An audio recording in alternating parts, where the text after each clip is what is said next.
Hello friends, I will make a mug cake.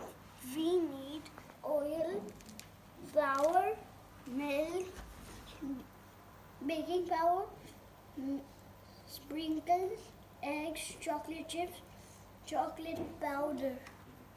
And also we need these spoons. I have this is an instruction. First I'll add the egg, then oil, then milk. Now I will add 2 tablespoons of sugar. Then I will add vanilla acid. Now I'm adding baking powder, chocolate powder, flour.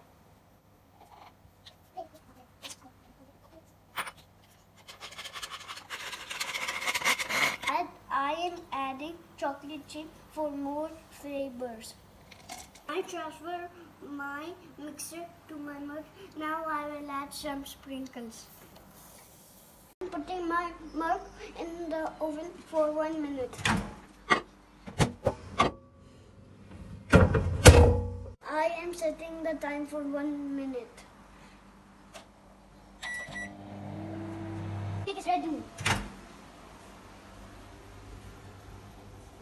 I'm adding scoop of ice cream.